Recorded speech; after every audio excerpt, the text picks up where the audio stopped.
I recently did a video about 5 video game mascots and the lands and cores that they could be in, and since then I have had thousands of people express interest in me doing 5 more mascots, so here they are. Now before we begin, for those who don't already know, lands and cores are organisations that have rings that give their wearers superpowers, and they are powered by different emotions, and in order to wield one of these rings you have to have a strong connection to the emotion that powers it.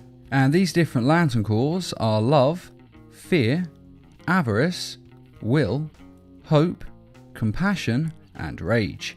And there are also the lands and cores of the black lands and core of death and the white lands and core of life.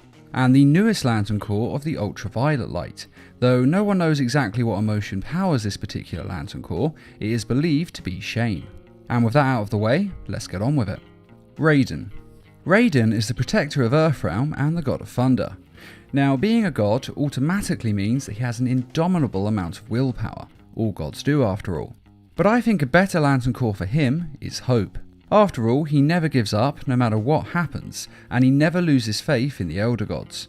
Even when they all but abandoned him in Mortal Kombat 9, he still believes in them, and he risks everything on the hope that they will empower him when he lets Shao Kahn merge Earthrealm with his realm. And his faith is rewarded. And even though some might say that knowing without a doubt that gods exist does make it easier to believe in them, well, knowing something is real and believing in them are two very different things. After all, we all know that politicians are real, but that doesn't mean that we believe in them. But Raiden's faith never wavers. Even in Mortal Kombat 11, he never gave up hope, and even sacrificed his own life to save Liu Kang, because he had hope that Liu Kang could be a better protector than he is. And that ability to keep on believing and sacrificing everything because of his faith is what makes him a symbol of hope to Earthrealm. Of course, this is the normal Raiden we're talking about. After all, Raiden has been corrupted by Shinnok's energies in the past, and when he is corrupted, well, that's a different story, as he becomes an inferno of rage, lashing out at any and all who have ever attacked Earthrealm or would even think about attacking Earthrealm. And in this state, he is clearly better suited for the Red Lanterns of Rage, as it matches both his temper and his lust for vengeance on those who have wronged Earthrealm. No longer will I simply defend Earthrealm. I will seek out and destroy all who threaten it. No mercy will be shown, no quarter given. Some might say that fear would work, as he obviously inspires great fear in this state, but I think his blistering rage definitely marks him for the Red Lanterns, because it just makes more sense. Jack. Now, Jack starts out as a mute hero who comes across as being quite a strong and noble sort. But then, in the second game, he is abducted and experimented on for 2 years, being continually bombarded with dark eco. And this changes him, which is quite understandable, and makes him a darker person. He is still a hero, but he's a hero with an attitude, who has dark eco powers and is able to transform into the Dark Jack. And because of this, I think he either belongs in the Red Lantern Core of Rage, or the Yellow Lantern Core of Fear. Now, he's clearly a strong contender for Rage, as he's clearly seething with anger. I'm gonna kill Praxis! So the Red Lantern Core seems right, as he certainly has a lot of anger, and he definitely wants to get revenge on the Baron for experimenting on him. Which makes perfect sense. It's not only the experiments, but the fact that he stole 2 years of his life. I mean, who wouldn't want revenge after that? But the thing that makes me lean towards the Sinestro Lantern Core is that he does inspire a great amount of fear. In fact, the people are so scared of him that in the third game he actually has to leave the capital city because people are terrified of him and his power. This dark eco freak is dangerous! Now drop the cargo! Which 100% qualifies him for a Yellow Lantern ring. So this is another one that could go either way. But personally, I'm actually leaning towards the Sinestro Lantern Core. Although Rage does make a lot of sense, because of Jack's personality, I feel like Fear works for him better. The way that Jack talks and intimidates people comes across as anger at first, but I don't think it's actually because he's angry. I think it's more because he wants to scare and intimidate those around him. He wants them to fear him so they'll respect him, and this will stop them from trying to hurt him as he's been hurt before, at least in theory. And I feel that the way he acts and the things that he does is more a case of calculated power rather than wild outbursts of anger. But like I say, this can go either way, so you may disagree. But I think a Sinestro Core ring would just work out better for him. Daxter. Now, this little guy is the comic relief in the video games, and his main attribute is that he's a bit of an idiot and kinda greedy. And sadly, that's about it, as we never really see any other emotions from him, apart from him being snooty and rude to people and being terrified, neither of which are particularly useful for picking a Lantern Core. So this means that his only real choice is the orange Lantern Core of Avarice, as greed is the most of these Lantern Core emotions that we ever see from Daxter. Now, this Lantern Core normally goes to bad guys, which Daxter is definitely not, as he has done good deeds, such as spending 2 years of his life looking for his friend Jack and helping to rescue him, and also helping him on the rest of his adventures.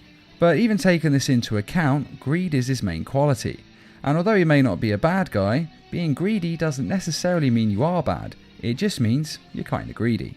And for Daxter, avarice really is the only choice that we have. Lara Croft.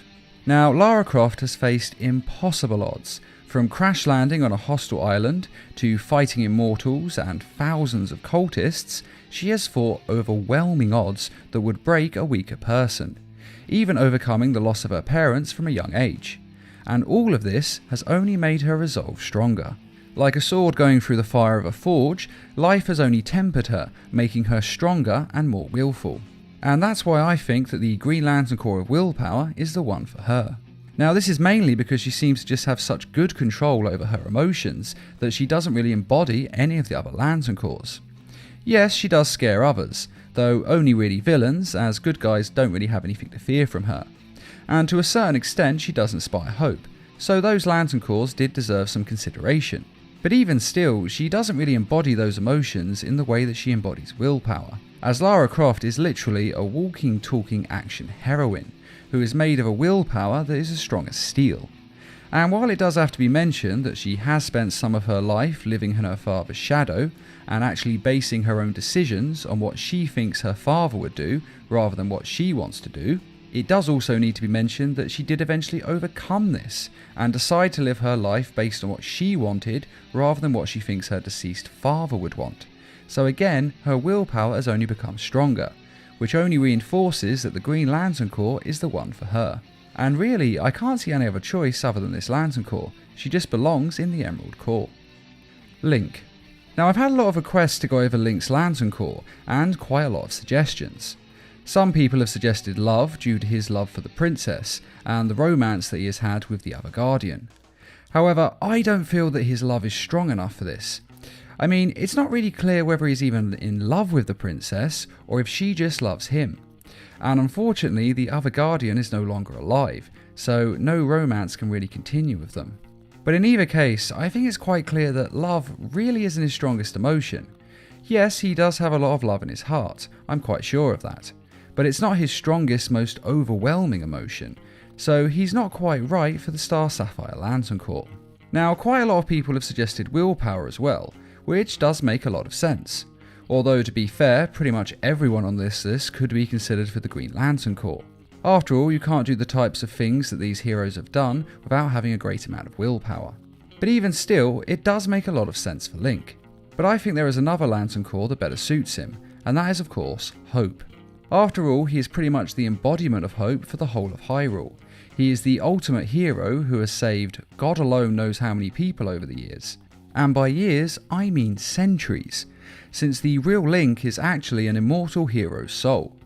And when one of the Links dies, this soul just goes on into another young boy's body, and then that boy becomes the new Link.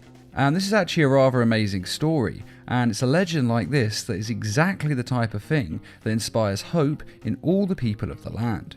Though the only problem with this is that Link is, technically speaking, an immortal, which does make him a contender for the White Lantern Core of Life. After all, what is a bigger representative of life than immortality? But he also qualifies for the White Lantern Core because he continually fights for life, and he is all that stands in the way of the total extinction of life on Hyrule. And those that aren't killed by Ganon would just be subjugated by his evil, meaning that Link is actually fighting for both life and freedom. Which sounds a little bit corny, I know, but it is true, and it is what makes him a perfect candidate for the White Lanterns. Now, it is true that he could easily be in hope as well, as he's clearly the ultimate symbol of hope in Hyrule. So this one can go either way, and it is up for you to decide. But personally, I'm kind of leaning towards hope. He may be an immortal who fights for life and freedom, but really that only adds to the symbol of hope that he is.